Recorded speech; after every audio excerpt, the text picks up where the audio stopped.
Hello everyone and welcome back to Haunted Yorkshire. We're in North Yorkshire, however you want to pronounce it. So now we're heading to Middleham Castle. Many castles have a history of spooky goings on through the ages, with headless coachmen, grey ladies, and an assortment of other ghosts stalking the battlements, pacing the ruins. Middleham Castle, however, is apparently devoid of these cobwebbed myths and legends. The only known experiences date from the last 20 or so years, running up to the present day. Since the early 1980s, members of the Society of Friends of Richard III, which organises frequent trips to the castle, the birthplace of this notable English monarch, have seen and sensed many odd things at the site. In 1991, Miss Manny Norman, secretary of the group, was walking amongst the ruins one night during Maybank holiday when she heard faint, old-fashioned music. Though from which specific direction it was coming, she was not sure. When she reported what she heard, the Reverend John Denning, honorary chaplain to the society, and several other members spent a night wandering around the castle and were aware of the same music coming from the chapel, which was locked up and unoccupied at the time. Later that summer, the Reverend Denning was told by a 10-year-old boy how he had a friend and had been playing in the field outside the castle walls when a knight on a horse appeared from nowhere before charging straight at them and then through them.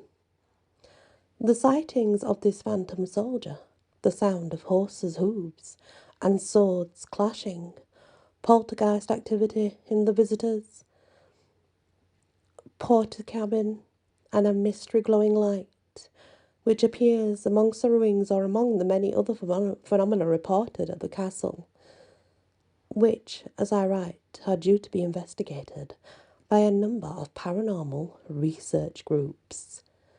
And I'm sure you can find the findings on YouTube if you look at Middleham Castle. I am sure there's plenty that's been there and seen a few odd things, or experienced odd things at least. Now we head over to Northallerton.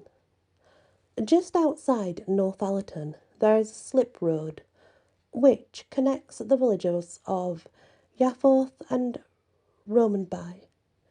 It is simple modern tarmac throughout. Probably a fair recent development.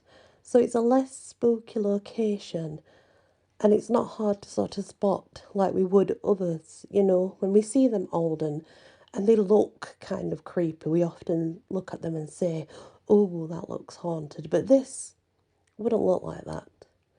Yet the experiences related on this road can be quite spine-chilling.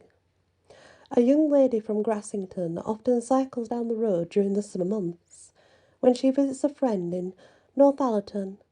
One afternoon in June, a few years ago, the two friends took this lane as a shortcut and cycled straight into what they later agreed was a weird and brooding atmosphere.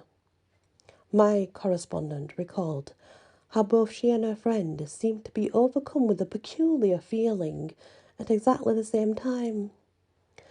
They suddenly became dizzy and disorientated and had to stop by the curb for a minute or two to get their bearings. Eventually, after a few minutes, the sensation gradually abated. At the time, they thought it strange, and they should both be affected at the same time definitely seemed to make it more on the odd side.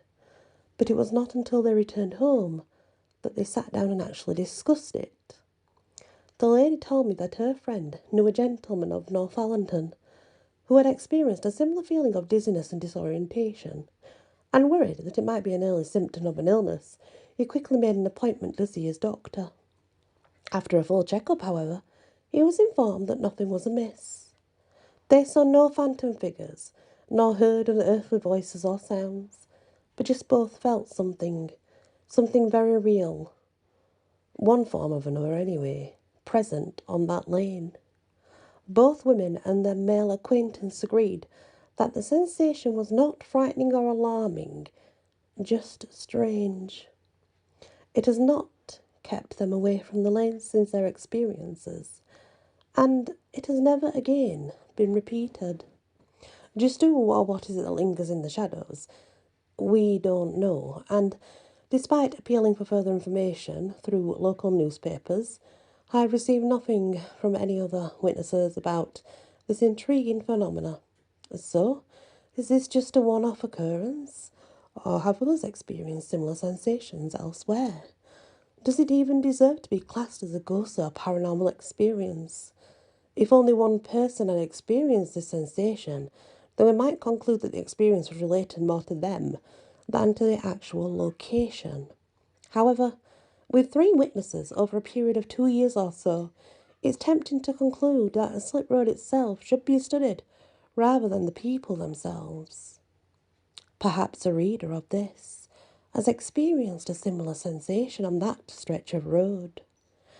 If they have, then feel free to contact the person in which is writing this, and that is Mr. Andy Owens, by the way.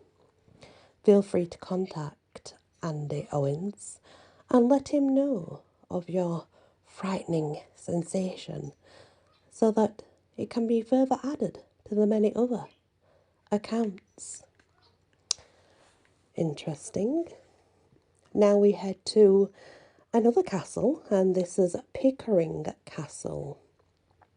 Ruins, of course.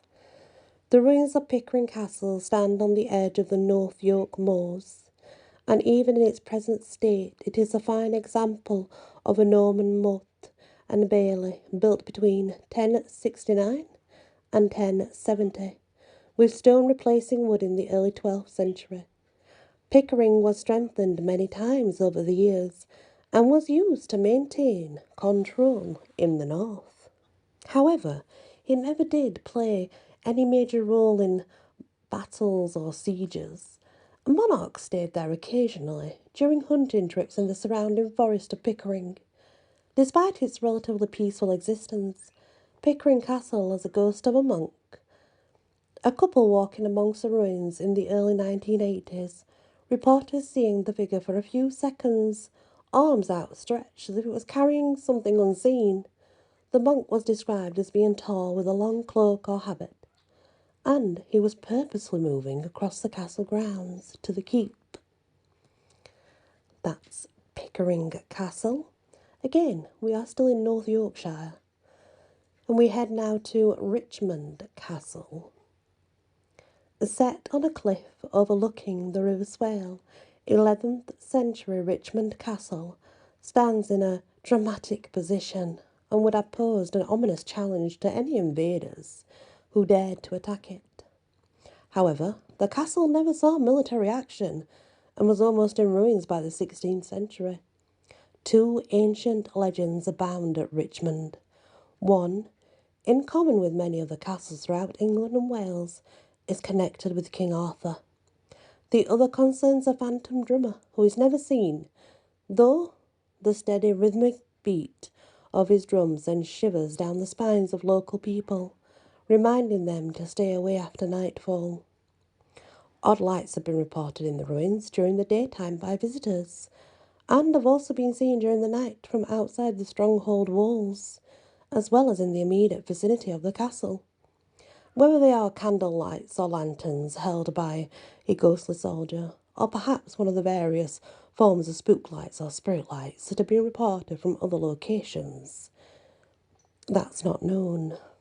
Whatever their cause or origin, they are phenomena noted in previous centuries and have continued in the latter half of the 20th century. It remains to be seen, however, if they continue to be reported by visitors and locals from now onwards. Interesting. Some also call those lights will-o'-the-wisps as well. It just depends on their formation and how they look. I know that there's a lot of people that call them will-o'-wisp. So yeah, Could just be will-o'-the-wisp, who knows? Thank you for listening. I truly appreciate it.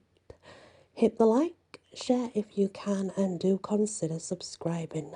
It does really help. Many blessings.